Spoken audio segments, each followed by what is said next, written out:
Hello, welcome to the Dear Nikki podcast, where I'm going to be giving you personalized user research advice based on your questions or struggles. So let's dive into today's episode.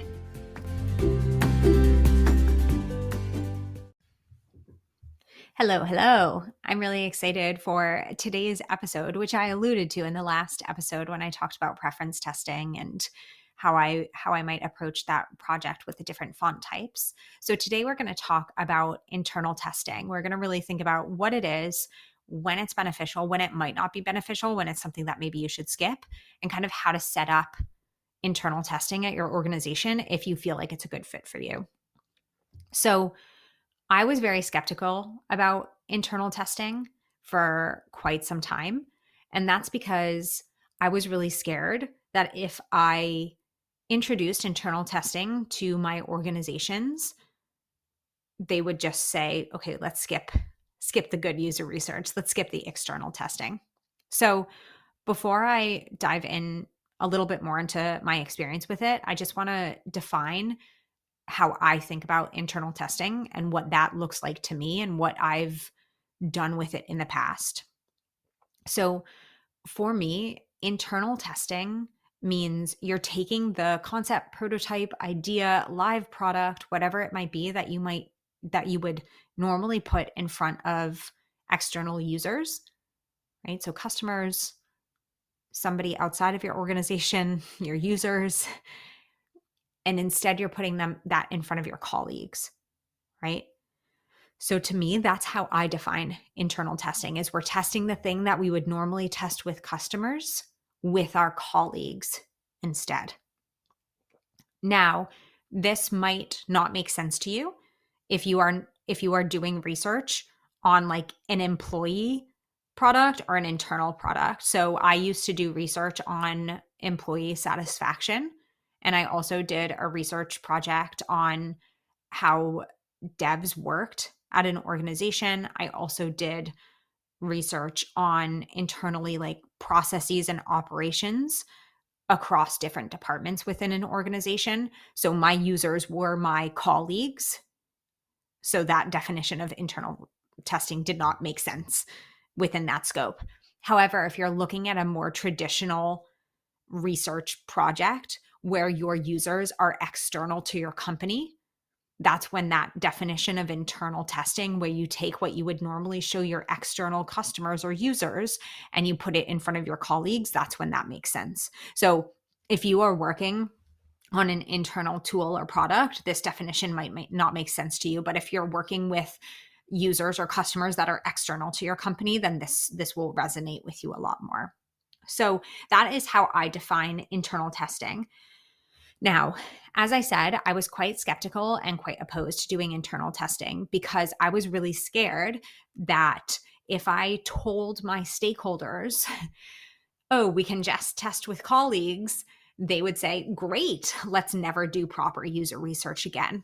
And now what is really important to stress is that internal testing is not a replacement for external testing, right? So we can't just say, we tested with our colleagues, all good, and not test externally with users. It's almost like an in-between step. You don't always have to do it. It's not always necessary, but it can be beneficial. And we'll talk about some of the areas that it could be beneficial for you to do internal testing, but it's not something that you have to do, right? It's almost a stopgap in a way. And there are definitely some benefits to it.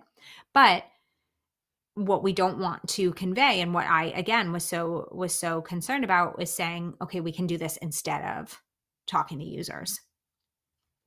So if you are at, what I would say is, if you're at an organization where they don't really value user research, where they believe a lot in like gut feelings, or that they know their users, or all of these kind of very low maturity user research thoughts and perceptions, I would personally skip internal research, because what you want to do when you're at an organization that doesn't really understand user research and the value of talking externally to users, you don't want to kind of shoot yourself in the foot by saying, let's talk internally to our colleagues.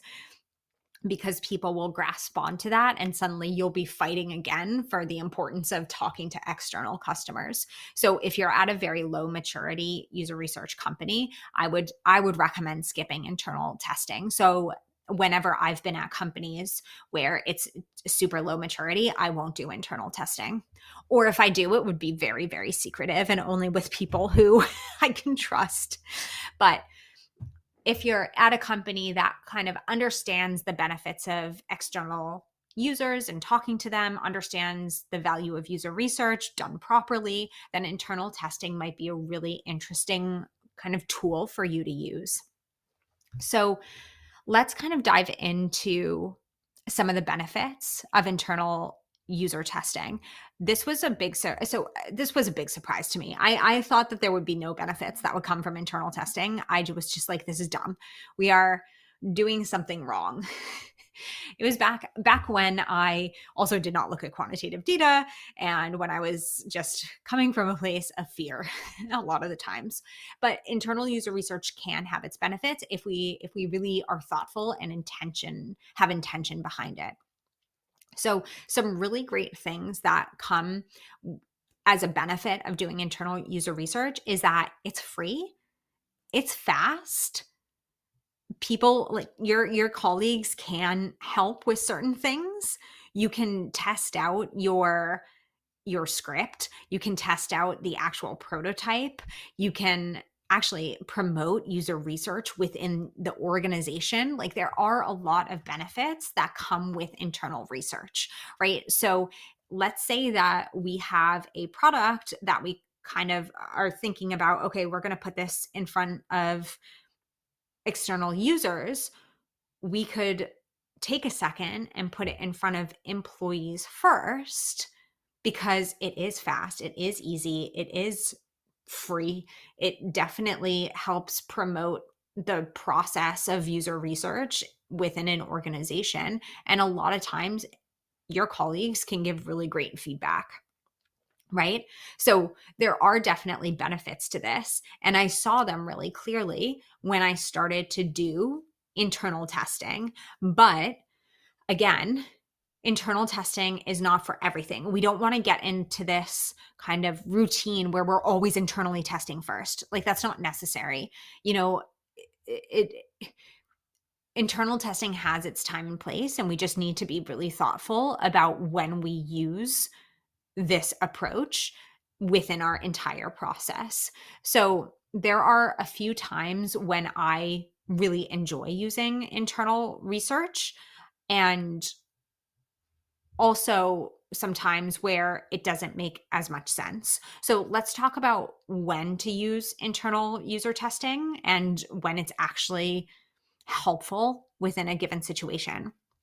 So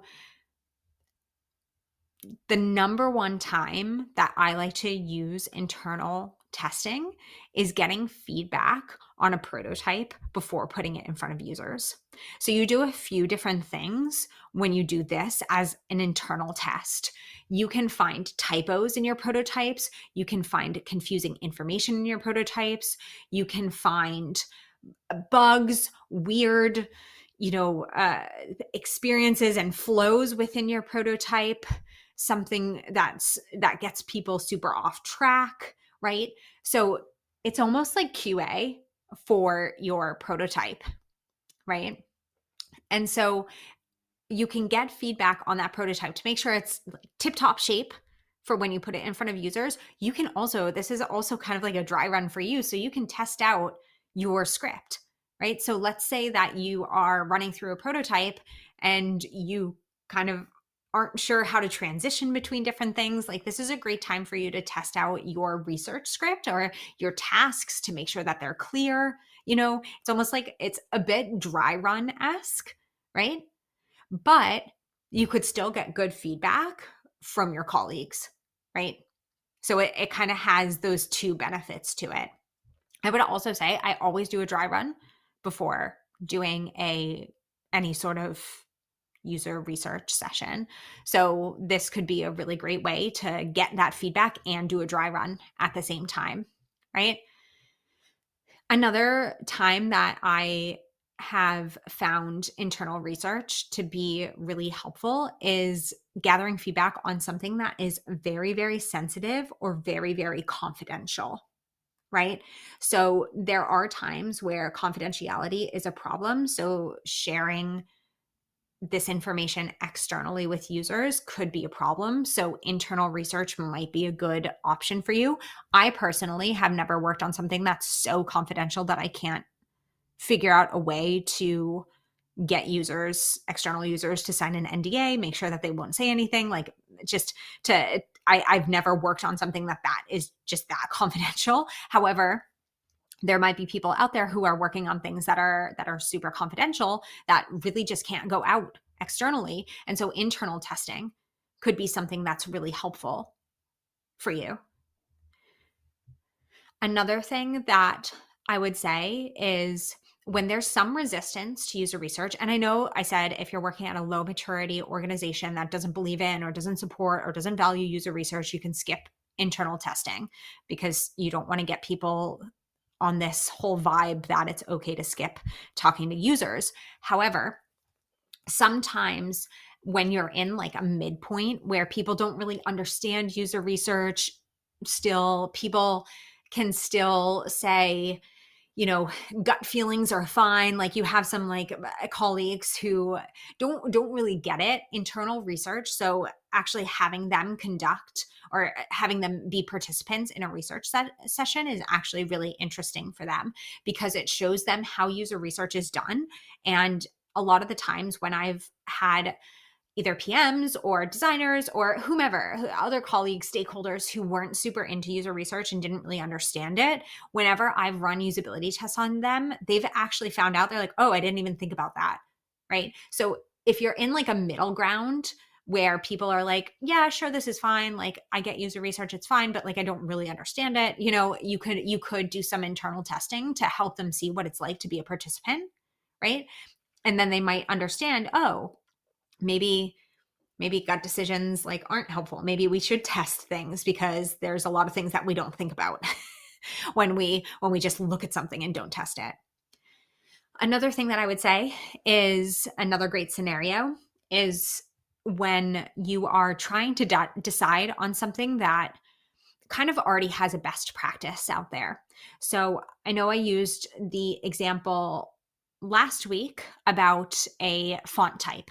So how would the font type potentially impact usability or potentially impact how people are feeling, right? So when we have these smaller visual changes, or let's say we're going through some sort of redesign, it's quite nice sometimes to start with internal research to see if there is anything that's going horribly wrong with this. You know, so when it comes to the font type, I would recommend, I actually, to be fair, wouldn't speak to external users when it comes to something like font type and testing that. I would just test that internally as kind of like a QA, right? So that's when internal testing can be really, really helpful. And when I would actually not advise talking to users afterwards. So that's where I would just stay within the internal and then maybe do some sort of A/B test or figure out a different way to measure this over time, right? But if you're doing like a bigger redesign, so when I was working at a company and we did like a huge overhaul redesign where, you know, it wasn't just font type that was different. It was like everything was different. You know, we changed our logo, our colors, the font, just everything. We changed everything. It was an overhaul. And in that case, I actually started with internal testing because it was super helpful to like understand where things actually went wrong with these different colors, right? Where like buttons didn't make sense, right? We had moved around some buttons and we had like changed links into certain colors and buttons into different colors. And then we had a few different kinds of buttons, you know, like, so it was actually really helpful to work out kind of the more obvious problems before putting things in front of users. Because like what internal testing is really helpful for is if things are a bit bumpy and you're like, oh, I don't really know, like we're testing a lot and I'm not really sure like what kind of feedback we're getting.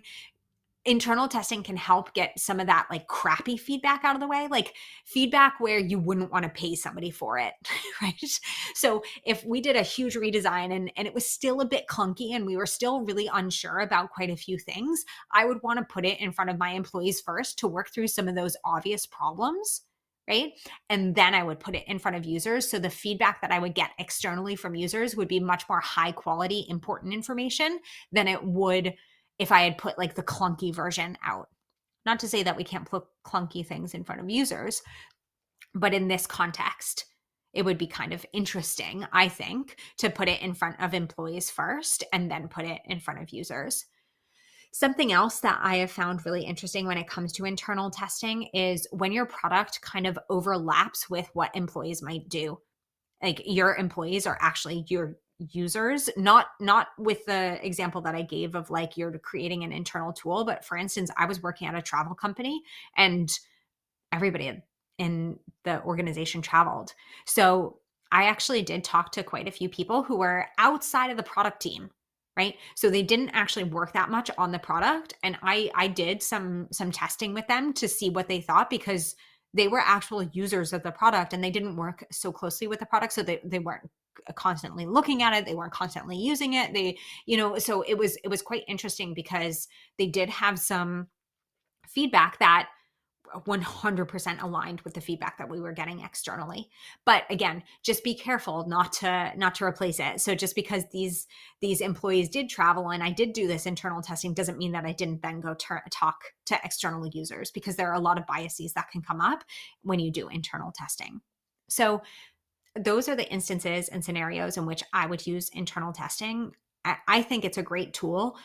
If you can go straight to users, and if you feel like the prototype is fine, you're feeling good, you did a dry run, then there's no need to do internal testing. Like this is just really something that you can choose to do or not, right?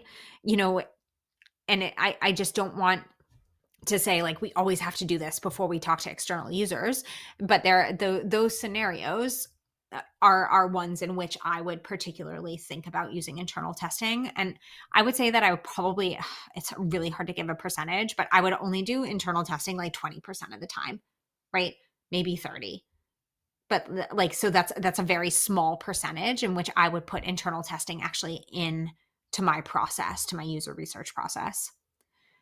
However, sometimes it can work. And I would recommend, like, if you've never done internal testing before, like try it out, see what it's like, see if it helps, right? Like I was also working at a social media company in which internal testing made a lot of sense. So we went and we had, I wouldn't say it was like a clunky prototype, but it was a concept that we were still kind of like working through and trying to understand. And some of our employees were users of this. And so we ran it by them to kind of almost help us with the brainstorming process, right? So they gave a lot of really great feedback, and it helped us shape the concept a little bit more. It was kind of like a brainstorming session more than internal, like a strict internal test, but it was really helpful because like instead of getting kind of some basic information from external users, we were able to get it internally, and then our concept was more fully fledged and we could get better feedback externally.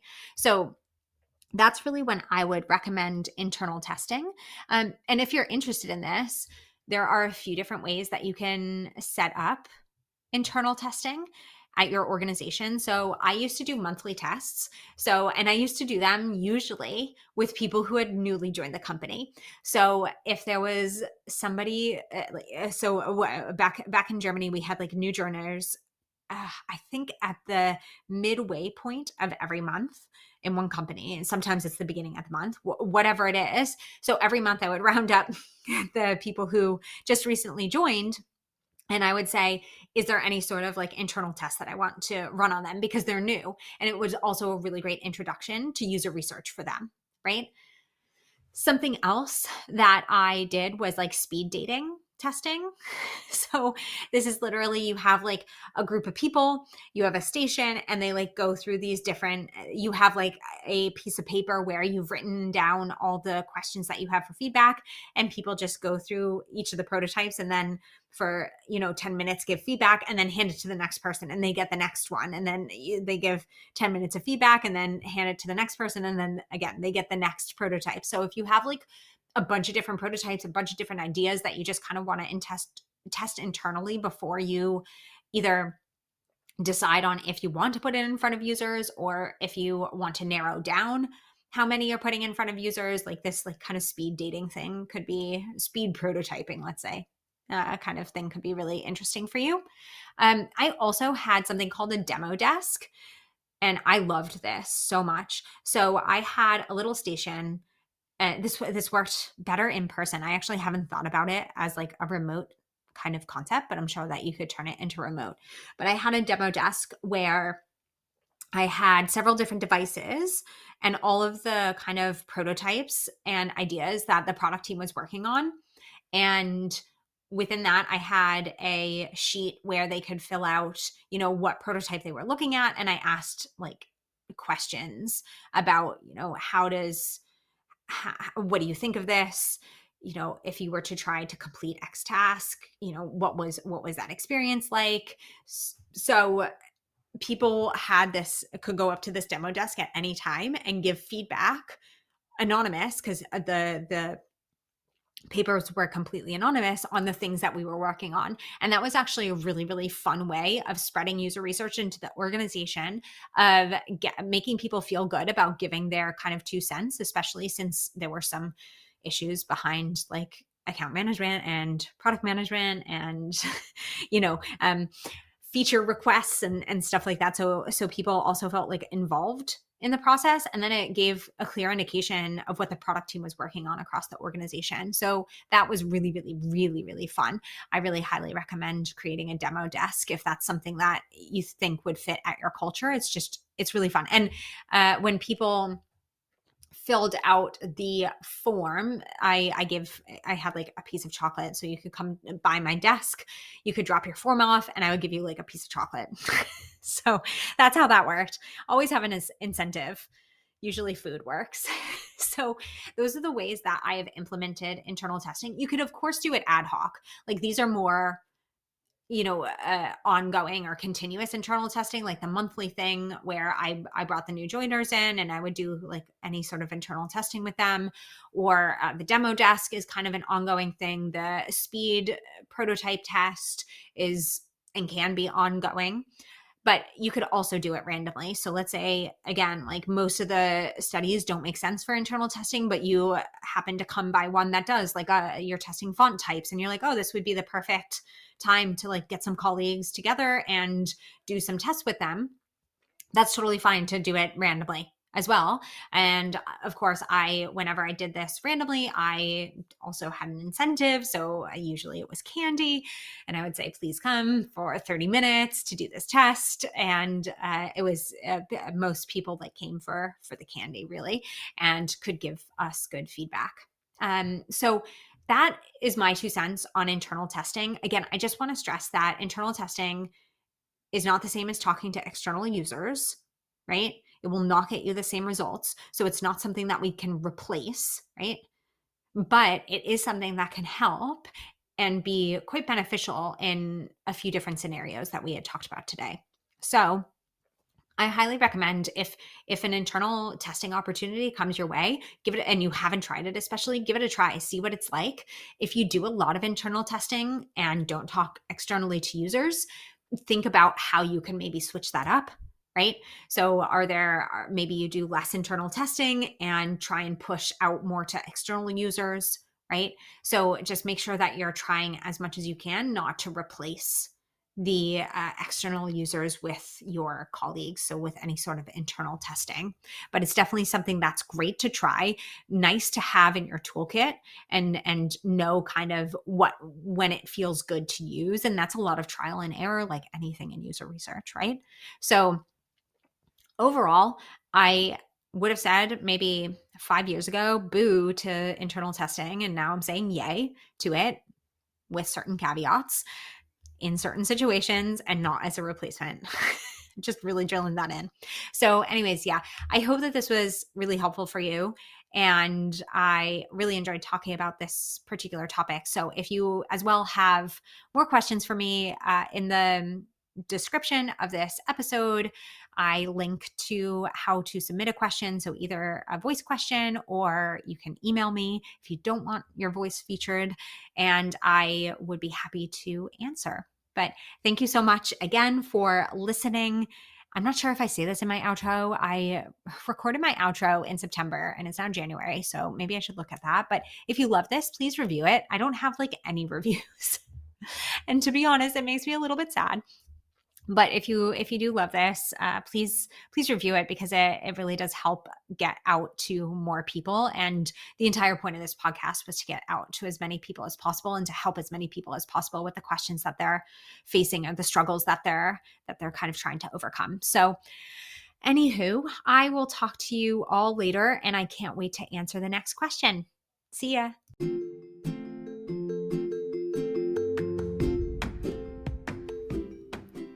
Thanks again for listening. Don't forget to hit subscribe and submit your next question. And I look forward to talking to you all soon. Bye.